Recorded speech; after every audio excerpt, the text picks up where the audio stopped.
इसके बाद देखिए आपका जो क्वेश्चन नंबर 5 है, तो ये भी क्वेश्चन एकदम से इजी है।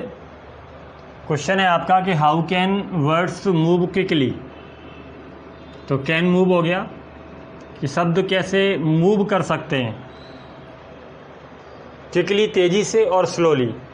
तो किस तरीके से वर्ड क्विकली मूव करते हैं और किस तरीके से वर्ड्स स्लोली मूव करते हैं, आपको यहाँ ये बताना है। और फिर क्या करना है कि have a few examples. Have का मतलब एक तो आप जानते ही होंगे, मधुमक्खी का छत्ता होता है। और अगर आप इसे वर्ब में देखें तो इकट्ठा करना, एकत्रित करिए कुछ एग्जांपल्स। तो यहाँ आपको इसके कुछ उदाहरण भी देने हैं।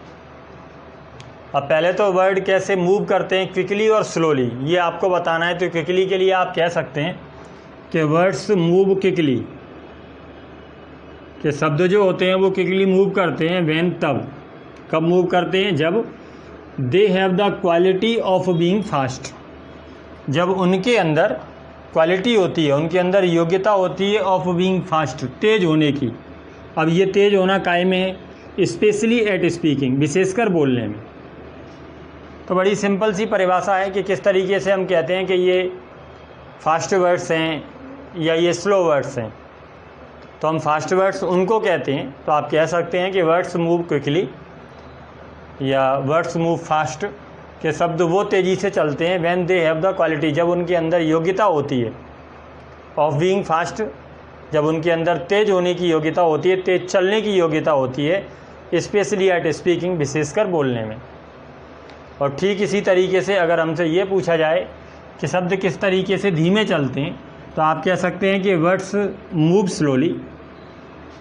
अब यहाँ देखिए जो वर्ड्स है वो आपका प्लूरल फॉर्म में, और मैंने आपको बताया था कि SSPP रूल आपको हर जगह अप्लाई करना है, हर जगह SSPP रूल लगाना है। यानी अगर आपकी नाउन प्लूरल है तो आपकी वर्ब भी प्लूरल होगी। और अंग्रेजी की साधारणतः जो सामान्यतः सारी क्रियाएं जो होती हैं वो पहले से प्लूरल फॉर्म में होती हैं। तो अगर आपका, इसीलिए आप क्या करते हैं कि जब कर्ता आपका एक वचन होता है तो क्रिया में आप ऐसे या एस लगाते हैं, लेकिन बहुवचन होता है तो नहीं लगाते। क्यों नहीं लगाते? क्योंकि अगर कर्ता आपका प्लूरल फॉर्म में बहुवचन में है तो अंग्रेजी की सारी क्रियाएं पहले से प्लूरल फॉर्म में होती हैं। कुछ को छोड़ दें आप, जैसे एज को छोड़ दें, वॉज को छोड़ दें, हैज को छोड़ दें। तो अंग्रेजी की सारी क्रियाएं पहले से प्लूरल फॉर्म में, तो प्लूरल के साथ प्लूरल आप यूज़ करेंगे। लेकिन अगर सिंगुलर सब्जेक्ट होता है तो ऐसी स्थिति में आपको क्या करना होता है कि जो वर्ब होती है उसे आपको सिंगुलर में बदलना होता है, और उसके लिए आपको SES या IES लगाना पड़ता है। तो इस तरीके से जो आपसे पूछा गया कि how can words move quickly, तो आपने कह दिया कि वर्ड्स मूव क्विकली। मूव्स नहीं कर दें, वर्ड्स, क्योंकि आपका वर्ड्स लिख रहे हैं, तो वर्ड्स मूव क्विकली। और कब ऐसा होता है, कब वर्ड्स तेज़ी से मूव करते हैं? When they have the quality, जब उनके अंदर क्वालिटी होती है ऑफ बीइंग फास्ट, तेज़ होने की, और स्पेशली एट स्पीकिंग, वो भी विशेषकर काय में, बोलने में। ठीक इसी तरीके से दूसरी बात कहें कि वर्ड्स मूव स्लोली, के शब्द धीमे चलते हैं व्हेन, जब one takes a long time, जब कोई भी लेता है ज़्यादा समय टू स्पीक, बोलने के लिए। तो जब कोई भी व्यक्ति उसे बोलने के लिए ज़्यादा समय लेता है तो ऐसी स्थिति में हम कह सकते हैं जो वर्ड हैं वो स्लोली हैं, स्लोली मूव करते हैं। तो दोनों ही बड़ी सिंपल सी बातें हैं, आप बड़ी आसानी से लिख सकते हैं, सोच कर भी लिख सकते हैं कि वर्ड्स मूव क्विकली कब? जब वे रखते हैं दे हैव द क्वालिटी, और काय की क्वालिटी रखते हैं? Of being fast. तो जब उनके अंदर फास्ट होने की क्वालिटी होती है, और फास्ट काय में होना? स्पेशली एट स्पीकिंग, विशेषकर बोलने में। ठीक इसी तरीके से दूसरी बात लिख दें कि वर्ड्स मूव स्लोली, कि जब भी कोई भी उन्हें पढ़ने में ज़्यादा समय लेता है तो इसका मतलब वो वर्ड्स कैसे आप कह सकते हैं कि वो स्लोली मूव कर रहे हैं। तो words move slowly when one takes a long time to speak. अब यहाँ दूसरा क्वेश्चन के आगे थोड़ा सा उन्हें जोड़ दिया कि हैव अ फ्यू एग्जाम्पल्स, कि आपको कुछ उदाहरण भी देने हैं। तो आप इस तरीके से लिख सकते हैं कि जो क्विकली वर्ड्स हैं, जैसे फास्ट है, तो इसे पढ़ने में आप क्या होता है कि इसका जो प्रोनाउंसिएशन है वही आपको क्लियर करता है, और ये व्यक्त भी करता है कि ये फास्ट है। जैसे क्विक है तो ये भी क्या है, पढ़ने में थोड़ा तेज़ रहता है। जैसे स्विफ्ट है, तो इस तरीके के वर्ड्स हैं, जैसे ये उसके एग्जाम्पल हो गए। और अगर स्लोली वर्ड्स के देखें, जैसे डेलिबरेट, विचार करना, मेजर्ड, मापा हुआ, या इनएक्टिव, निष्क्रिय जिसे कहते हैं, तो ये वर्ड्स ऐसे हैं जिन्हें पढ़ने में थोड़ा सा टाइम लगता है। डेलिबरेट, मेजर्ड, इनएक्टिव, तो जिनको पढ़ने में थोड़ा सा टाइम लगता है, स्पीड थोड़ी सी स्लो होती है, उन्हें हम स्लोली वर्ड्स कह सकते हैं। और जिनको पढ़ने में या जिनका जो मूवमेंट है या स्पीकिंग है वो थोड़ी फास्ट है, उन्हें हम क्विकली वर्ड्स कहते हैं। क्लियर? तो कुछ खास नहीं है, हालांकि आने लायक क्वेश्चन इनमें से मुझे कोई भी नहीं लग रहा। इसके बाद नेक्स्ट देखिए, give a few examples of shrinking and growing words. यहाँ भी आपको क्या करना है कि जो वर्ड आपको ऐसा लगता है कि जो श्रिंकिंग वर्ड्स हैं, यानी जो अपने अर्थ से समेटना, चीज़ों को छोटा करना, ये व्यक्त करते हैं, तो उन्हें आप श्रिंकिंग वर्ड्स कहेंगे। और जिन वर्ड्स से या उनके जो अर्थ हैं उनसे ऐसा व्यक्त होता है कि वो विस्तृतता का बोध कराते हैं, बढ़ने का बोध कराते हैं, तब आप उन्हें ग्रोइंग वर्ड्स कहते हैं। जैसे श्रिंकिंग वर्ड्स में आप ले सकते हैं कि विधर, मुरझा जाना, तो ये अपने आप में ही किसी भी चीज़ को सिकोड़ने के लिए यूज़ किया जाता है। या जैसे डिक्रीज़, या जैसे ड्राई अप, सूख जाना, तो इस तरीके के ये वर्ड्स हैं जिन्हें हम श्रिंकिंग वर्ड्स कहते हैं। या अगर आप ये कहते हैं कि ग्रोइंग वर्ड्स, यहाँ देखिए जैसे राइज, तो ये जो वर्ड है वो अपने आप में अर्थ से स्पष्ट करता है। या जैसे इंक्रीज़, किसी भी चीज़ का इंक्रीज़ होना, बढ़ना। या जैसे डेवलप, किसी भी चीज़ का डेवलप होना, विकसित होना। तो इस तरीके से इनके भी कोई भी एग्जाम्पल, ज़रूरी नहीं है कि जो एग्जाम्पल मैंने आपके सामने रखे हैं आप उन्हीं को रखें। अगर आपके दिमाग में कोई और वर्ड्स हैं जो श्रिंकिंग वर्ड्स हो सकते हैं या ग्रोइंग वर्ड्स हो सकते हैं, तो आप उनको भी दे सकते हैं। तो मेरे ख्याल से यहाँ तक आपका क्लियर हो गया होगा। और इसके बाद इसका जो लास्ट क्वेश्चन बचता है, ये summarise the poem in about 80 words, तो एक बार उसको और देख लीजिए। हाँ, अब देखिए आपका जो क्वेश्चन नंबर 8 है, हालांकि इससे पहले जो आपका क्वेश्चन नंबर 7 है, तो एक बार उसको भी मैं बता ही देता हूँ। हालांकि वो कोई ख़ास क्वेश्चन नहीं है।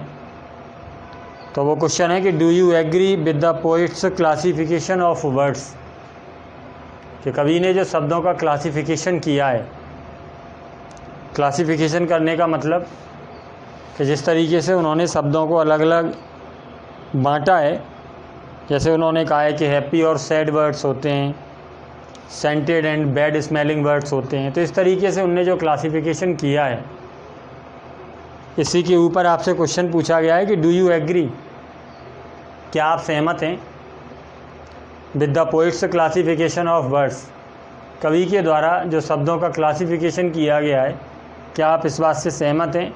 तो यहाँ आपके पास कोई ऑप्शन भी नहीं बचता, आप नो कर नहीं सकते, तो इसलिए आपको यहाँ यस ही लिखना है। तो इसका तो एक सिंपल सा आंसर हो जाएगा कि यस आई एग्री, कि हाँ मैं सहमत हूँ with the poet's classification of words. और इस तरीके के जो क्वेश्चन होते हैं वो एग्ज़ाम में नहीं आते, इसलिए मैंने इसको नहीं कराया। इसके बाद ये जो लास्ट क्वेश्चन है आपका, क्वेश्चन नंबर 8, तो ये अच्छा क्वेश्चन है। लॉन्ग आंसर टाइप जो क्वेश्चन आते हैं, एक टेक्स्ट बुक में से और एक वर्क बुक में से, कुल मिलाकर के जो 4 मार्क्स के 2 क्वेश्चन आते हैं, एक टेक्स्ट बुक में से आता है और एक वर्क बुक में से। और वर्क बुक में से मैंने आपको बताया था कि ज़्यादातर जो पोइम है और उन पोइम का जो लास्ट क्वेश्चन जैसे सेंटर आइडिया है, समराइज़ है, यही बनता है कि वो आपका लॉन्ग आंसर टाइप क्वेश्चन में से आए, 4 मार्क्स का ये आए। तो इस तरीके से अगर आप देखेंगे तो ये 4 मार्क्स का क्वेश्चन है और बहुत सिंपल आंसर है। देखिए किस तरीके से आपको करना क्या है कि पूरी पोइम को समराइज़ कर देना है, संक्षिप्त कर देना है पोइम को इन अबाउट 80 वर्ड्स, लगभग 80 शब्दों में। ठीक, अब चूँकि पोइम में ऐसा कोई थॉट नहीं है, कोई ऐसा विचार नहीं है, कोई ऐसी नॉलेज नहीं है जो आप अलग तरीके से सोचते हुए लिखें, सामान्य सी बातें केवल आपको वही लिख देनी है। किस तरीके से, वो देखिए कि द पोइट सेज दैट, कि कभी ये कहता है, क्या कहता है कि वर्ड्स आर मोर इम्पोर्टेंट। तो इसमें तो कवि ने केवल इस बात पर जोर दिया है कि शब्द ज़्यादा महत्वपूर्ण होते हैं टू अस, हमारे लिए, देन वी रियलाइज़, जो हम अनुभव करते हैं।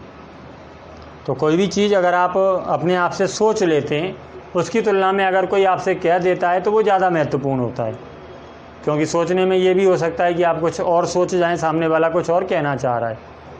तो पहली बारी में इसलिए जो वर्ड हैं, शब्द हैं, उनकी ज़रूरत होती है। या ये समझ लीजिए कि अपनी बात को दूसरे तक पहुंचाने के लिए शब्द ही एक माध्यम होते हैं। तो आपको फर्स्ट नंबर पर वही बात लिख देनी है कि शब्दों की ये बड़ी उपयोगिता है। तो आप कह सकते हैं कि द पोइट सेज दैट, कि कवि ये कहता है कि वर्ड्स आर मोर इम्पोर्टेंट, कि शब्द ज़्यादा महत्वपूर्ण होते हैं टू अस, हमारे लिए, काय की वजह से, देन वी रियलाइज़, जो हम अनुभव करते हैं उसकी तुलना में शब्द ज़्यादा महत्वपूर्ण होते हैं। ये एक जनरल लाइन है जो आप इस पोइम के लिए लिख सकते हैं। इसके बाद एक एक करके आप पोइम में जाएंगे कि the poet has classified the words in several groups. Poet has classified, कि कवि ने वर्गीकृत किया है, द वर्ड्स, शब्दों को, इन सेवरल ग्रुप्स, कई सारे समूह में। और जैसा आपने पोइम में देखा भी, यहाँ भी आप देखेंगे कि कवि ने शब्दों को कई सारे समूह में वर्गीकृत कर दिया। किस तरीके से, पहले एक बार सुन लें, फिर मैं आपको अपना लॉजिक बता देता हूँ, जिससे आप एक बार में ही दिमाग में रख सकते हैं। अदरवाइज़ सारी बातें यहाँ आपको ज़्यादातर रटने वाली हैं, याद रखने वाली हैं, और याद रखने वाली बातों में निश्चित रूप से दिमाग में कोई ना कोई ऐसा लॉजिक बना लेना चाहिए जिससे बात लंबे समय तक के लिए हमारे दिमाग में बनी रहे। जहाँ हमें कोई समझने वाली बात नहीं होती, जहाँ कोई सीक्वेंस हमारा काम नहीं करता, तो अपना खुद का कोई ऐसा लॉजिक बना लेना चाहिए। जैसे यहाँ उसने कहा है कि happy, sad, scented and bad smelling words, तो एक में तो उसने इस तरीके से बांटा है। अगर आप देखेंगे पोइम को, तो पोइम की जो फर्स्ट की लाइन है उसमें उसने कहा है कि some words are happy and some words are sad, some words are scented and others smell bad. अब यहाँ कोई लॉजिक तो काम करता नहीं, क्योंकि उसने जो लिख दिया आपको उसी तरीके से बताना है। तो पहला क्लासिफिकेशन उसका क्या हो गया, happy, sad, scented and bad smelling words. फिर अगले नंबर पर उसने क्लासिफिकेशन किया कि words that are open sly, slimy and dry, कि जो वर्ड ओपन होते हैं, स्लाई कपटी होते हैं, स्लिमी थोड़े से लसलसे टाइप के होते हैं, एंड ड्राई जो सूखे होते हैं। They are also called hot, tender and hard. इसके बाद there are also honest, cheat, bitter and sweet words. You will find some words moving quickly, some slow. आप ये भी देखते हैं या आप ये भी पाएंगे कि कुछ शब्द तेज़ी से निकल जाते हैं, कुछ धीमे चलते हैं। सम वर्ड्स आर रिमेंबर, बहुत से ऐसे वर्ड हैं जो याद रह जाते हैं, एंड सम वी फॉरगेट, और बहुत से ऐसे वर्ड्स भी हैं जिन्हें हम भूल जाते हैं। We have to be careful, have to मैंने आपको पहले भी कई बार बताया है, ना है, नी है, ने है, मजबूरी व्यक्त करने के लिए आपने लगाना होता है। तो वी हैव टू, बी मतलब होना, तो हमको होना है, केयरफुल सजग, काय में, इन वॉट उसमें, वी से जो हम कहते हैं। तो इसलिए हमें कहते समय काफ़ी ध्यान रखना है, हमें काफ़ी केयरफुल रहना है कि हमें क्या कहना है। अब आप इस तरीके से इसे दिमाग में रखेंगे तो मेरे ख्याल से कभी आप हैप्पी और उसके साथ ये कुछ भूलेंगे, कभी आप देखेंगे कि मैंने यहाँ ओपन स्लाई और अगले में भूल गए। तो इसके लिए मैं अपने तरीके का जो लॉजिक है वो आपको बता देता हूँ। जैसे आप फर्स्ट नंबर पे हैप्पी को याद रखेंगे, क्योंकि एक वर्ड कोई भी याद रखना आसान होता है। जैसे हमें स्टार्टिंग हैप्पी से करनी है, ठीक। अब हैप्पी है तो हैप्पी के साथ में उसका अपोजिट रखेंगे। तो हैप्पी का अपोजिट, जो प्रसन्नता होती है, उसका अपोजिट सैड हो जाता है, क्योंकि आपको ये जो सीक्वेंस है वो याद रखना है। तो ये याद किस तरीके से रहेगा आपको, वो भी मैं आपको बता देता हूँ। जैसे पहले आपने हैप्पी को रखा, तो हैप्पी से अपने आप से याद आ जाएगा कि इसका अपोजिट कहाँ जाएगा, तो सैड। अब इसका जो राइम पैटर्न है वो याद रखिए कि जब हमने हैप्पी के साथ सैड लिखा है तो इसके साथ हमें बैड लगाना है, बैड स्मेलिंग। तो बैड स्मेलिंग से पहले क्या आएगा, वो आ जाएगा दिमाग में कि सेंटेड, क्योंकि बैड स्मेलिंग क्या होता है, दुर्गंध। तो दुर्गंध से पहले उसका अपोजिट सेंटेड आना चाहिए। तो इस तरीके से ये जो चारों का सीक्वेंस है वो आपके दिमाग में बना रहेगा। जैसे आपने हैप्पी रखा, हैप्पी को आपने अपोजिट कर दिया सैड। अब आपको सैड का जो राइम पैटर्न है वो लास्ट में ले जाना है बैड। अब बैड से पहले क्या आएगा, बैड मतलब बैड स्मेलिंग। तो बैड से पहले क्या आएगा वो आपके दिमाग में होना चाहिए कि सेंटेड, ठीक। तो इस तरीके से आपके ये जो चार सीक्वेंस है वो दिमाग में बने रहेंगे, happy, sad, scented and bad smelling words, ठीक। इसके बाद ये जो अगले वर्ड्स हैं, जैसे हैप्पी वाली जो लाइन है ये तो आपको समझ आ गई, लेकिन इसके बाद जो अगली वाली लाइन है कि open, sly, slimy and dry, ये आपको हैप्पी से ही कनेक्ट करनी है। कुछ इस तरीके का लॉजिक दिमाग में बनाइए कि जब आपने हैप्पी कहा तो हैप्पी से अगला आ जाए। अब हैप्पी होने के लिए हमें क्या करना पड़ेगा, थोड़ी प्रसन्नता दिखाने के लिए मुंह खोलना है, हंसना है। हैप्पी का मतलब हंसना है, तो हमें ओपन करना है, माउथ को अपने को ओपन करना है। तो अगला वर्ड जो अगली जो लाइन है या जो टेबल है वो आएगी आपकी ओपन वाली। ओपन का मतलब क्या होता है? खुले हुए। अब इसका जो अपोजिट है वो दिमाग में रखना है। यहाँ ओपन का मतलब जो सीक्रेट नहीं है, और जो सीक्रेट है तो वो स्लाई हो गया, तो ओपन स्लाई। अब स्लाई का राइम पैटर्न याद रखना है, क्या हो जाएगा? ड्राई। स्लाई का राइम पैटर्न कहाँ ले जाएंगे आप? ड्राई में। तो ड्राई का अपोजिट ले जाएंगे स्लिमी में। तो इस तरीके से आपका हो जाएगा, जैसे हैप्पी से अगली लाइन आपको याद आई कि open sly slimy and dry. दोनों सीक्वेंस आपको समझ आ गए होंगे। सबसे पहला आपको वर्ड याद रखना है, जैसे हैप्पी आपने दिमाग में रख लिया, अब हैप्पी का अपोजिट ले जाएंगे, तो हैप्पी का अपोजिट सैड हो गया। अब सैड का राइम पैटर्न लास्ट में ले जाएंगे बैड स्मेलिंग, सैड का बैड। अब बैड स्मेलिंग से पहले अपने आप से सेंटेड आ जाएगा। ठीक इसी तरीके से हैप्पी से अगली लाइन में क्या जाना चाहिए कि हैप्पी होने के लिए हमें ओपन, मुंह को ओपन करना पड़ेगा, तो उसके लिए आपने लगाया कि open sly slimy and dry. ये केवल सीक्वेंस है, आपका लॉजिक है, किसी भी तरीके से आप बना सकते हैं। ठीक, इसके बाद अगली लाइन में आपने देखा कि यहाँ हमने ओपन को लिया, तो हैप्पी होने के लिए हमने ओपन किया, और ओपन के बाद हमने अगला जो वर्ड है कि जैसे ही हमने ओपन किया तो हमारा जो मुंह है वो कोल्ड हुआ, तो अगला जो लॉजिक है इससे क्या जाएगा? कोल्ड। जैसे ही हम खोलेंगे तो कोल्डनेस आएगी, ठंडापन आएगा। अब कोल्ड हॉट, अब कोल्ड का जो राइम पैटर्न है वो जाएगा, तो कोल्ड का क्या हो गया? हार्ड। तो कोल्ड हॉट, अब हार्ड लास्ट में जा रहा है तो टेंडर पहले आएगा, तो cold hot tender and hard. तो इस तरीके से राइम पैटर्न का जो पहला वर्ड है वो आप सीक्वेंस बनाइए और फिर उसके राइम पैटर्न से मैच करिए। पहले वर्ड में सीक्वेंस कैसे बनाएंगे? जैसे पहला वर्ड हमारा हैप्पी हुआ, तो अगली जो लाइन हमें लिखनी है उसका पहला वर्ड क्या होगा? हैप्पी करने के लिए ओपन, और ओपन हुआ तो क्या अगला वर्ड क्या आएगा? कोल्ड। अब इनसे राइम पैटर्न बनाइए, तो हैप्पी का सैड और सैड का बैड स्मेलिंग, तो सेंटेड। तो इस तरीके से happy, sad, scented, bad smelling words. अब चूंकि हैप्पी से अगली लाइन में क्या जाना चाहिए? ओपन, तो आपने ओपन बनाया, ओपन का स्लाई स्लिमी एंड ड्राई। अब ओपन से अगली लाइन में क्या जाना चाहिए कि ओपन किया तो कैसा होगा? कोल्ड। तो कोल्ड का अपोजिट हॉट हो गया, दूसरे में अपोजिट जाएगा, तो कोल्ड का अपोजिट हॉट हो गया, और कोल्ड का राइम पैटर्न लास्ट में जा रहा है। कोल्ड का क्या जा रहा है? हार्ड। हार्ड का अपोजिट जाएगा, वो होगा टेंडर। ठीक, तो इस तरीके से आप कर देंगे कि cold, hot, tender and hard. इसके बाद नेक्स्ट में आप देखेंगे तो यहाँ तक तो आपने ये सीक्वेंस चला दिया, ये जो उसके जो 3 क्लासिफिकेशन थे वो आपने बता दिए। इसके बाद अगला जो क्लासिफिकेशन है वो उसका अलग है, तो उसे अलग से दिमाग में रखिए कि there are also honest, cheat, bitter and sweet. लेकिन यहाँ भी राइम पैटर्न जरूर चलता है कि ऑनेस्ट, चीट। अब चीट से जाएगा स्वीट, तो इस तरीके से यहाँ ऑनेस्ट का अपोजिट गया कि ऑनेस्ट का चीट। ठीक, अपोजिट हो गया। अब चीट का राइम पैटर्न जाएगा स्वीट, तो स्वीट का निश्चित रूप से अपोजिट उससे पहले क्या आ जाएगा? बिटर। स्वीट मीठा हो गया, बिटर कड़वा हो गया।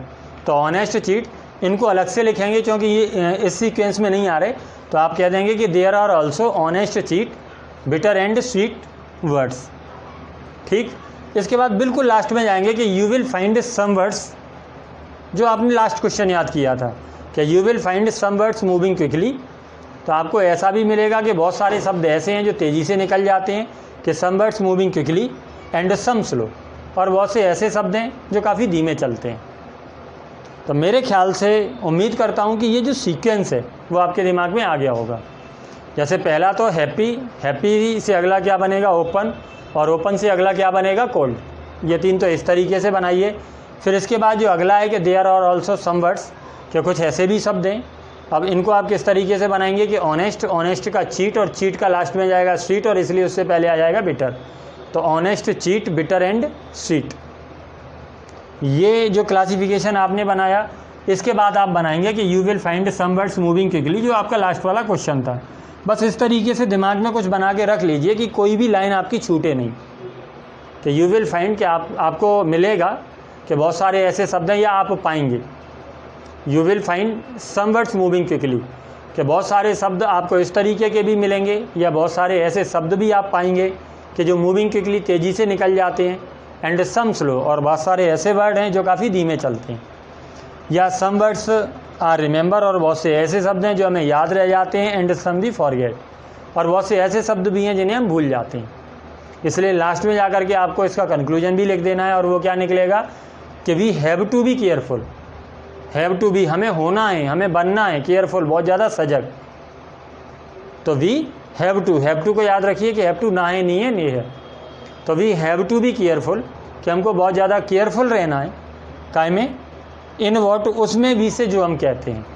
तो we have to be careful in what we say, जो हम कहते हैं उसमें हमें काफ़ी सजगता, काफ़ी ध्यान रखना है कि हमें किस तरीके के वर्ड बोलने। मेरे ख्याल से सीक्वेंस आपको समझ आया होगा। एक बार फिर से समझिए, थोड़ा सा ठीक तरीके से समझिए। पहला वर्ड केवल आपको याद रखना है कि हैप्पी। हैप्पी का कहाँ ले जाना है आपको? अपोजिट। तो वो क्या हो गया? सैड।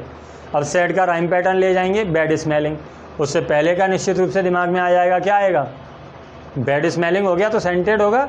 तो इस तरीके से आपका जो सीक्वेंस है वो क्लियर हो गया। Happy, sad, scented and bad smelling words. अब इन्हें आप लिख कैसे भी सकते हैं कि there are some words are, इस तरीके से आप कैसे भी लिख दें। ठीक। इसके बाद जो दूसरे नंबर पे है तो वो हैप्पी से याद आना चाहिए कि हैप्पी के लिए हमको क्या करना पड़ेगा? ओपन।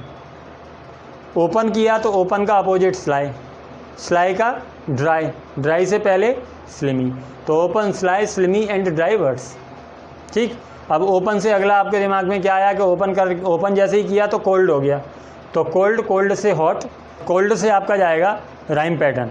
यहाँ थोड़ा सा आपके दिमाग में ऐसा लग सकता है कि सेकंड में तो राइम पैटर्न लास्ट में आ रहा था, यहाँ चूँकि पोइट ने लिखा है, अगर आप चाहें तो इसे अपोजिट भी कर सकते हैं, थोड़ा सा बदल सकते हैं। जैसे हॉट कोल्ड, अगर कोल्ड लास्ट में ले जाएंगे तो इस तरीके से आपके लास्ट में निश्चित रूप से हार्ड बचेगा, क्योंकि कोल्ड का जो राइम पैटर्न लास्ट में जा रहा है वो हार्ड से जा रहा है। तो इस तरीके से भी आप बना सकते हैं कि हॉट, कोल्ड, और वहाँ हार्ड गया तो हार्ड से पहले क्या जाना चाहिए? टेंडर। तो दे आर ऑल्सो कि जो वर्ड हैं वो इस तरीके के भी होते हैं कि हॉट होता है, कोल्ड होता है, या हार्ड होता है और टेंडर होता है। तो टेंडर एंड हार्ड। क्लियर? इसके बाद ये तीनों राइम पैटर्न जैसे ही आपने याद कर लिए, इसके बाद लास्ट में लाएंगे कि there are also honest, cheat. Honest हो गया, चीट हो गया। अब चीट का लास्ट में क्या जाएगा? स्वीट। और स्वीट से पहले मीठा है तो बिटर, कड़वा। तो there are also honest, cheat, bitter and sweet words. इसके बाद लास्ट में लिख देंगे कि you will find some words moving quickly, कि हमें ऐसा भी मिलता है या हम ऐसा भी पाएंगे कि कुछ शब्द ऐसे होते हैं जो तेज़ी से निकल जाते हैं, एंड सम स्लो, और बहुत से ऐसे भी शब्द हैं जो काफ़ी धीमे चलते हैं। इसलिए सम वर्ड्स ऐसे होते हैं कि सम वर्ड्स आर रिमेंबर, के कुछ शब्द याद रहते हैं, एंड सम वी फॉरगेट, और कुछ शब्दों को हम भूल जाते हैं। इसलिए लास्ट में उसका कंक्लूजन लिख देंगे कि we have to be careful, कि हमको सजग रहना है इन वॉट, उसमें, वी से जो हम कहते हैं। तो जो भी कुछ हम कहते हैं हमें उसमें सजग रहना है। मेरे ख्याल से क्लियर आंसर आपको ठीक से लर्न हो गया होगा। चलिए इसके बाद देखिए, और जो फर्स्ट लाइन थी वो मैंने आपको बताया कि एक जनरल लाइन है, ये आप कहीं भी लिख सकते हैं जहाँ कहीं वर्ड्स की बात आती है इस तरीके की पोएम है। क्योंकि यहाँ कभी ने आपसे ये कहा है कि जो वर्ड्स हैं उनका क्लासिफिकेशन करवाया है। तो ये जो पहली लाइन है वो एक जनरल लाइन वर्ड्स के महत्व के ऊपर आप लिख सकते हैं कि द पोएट सेज दैट कि वर्ड्स आर मोर इम्पोर्टेंट, कि शब्द ज़्यादा महत्वपूर्ण होते हैं। किस बात से? देन वी रियलाइज़, कि जो आप अनुभव करते हैं, किसी भी बात का अनुभव जो करते हैं उसकी तुलना में अगर कोई कहता है तो वो ज़्यादा महत्वपूर्ण होता है। क्लियर? चलिए इसके बाद देखिए आपका जो नेक्स्ट लेसन है, तो ये आपका 16 हो गया। इसके बाद 17 और 18 वर्कबुक में भी आपके 2 ही लेसन रह गए।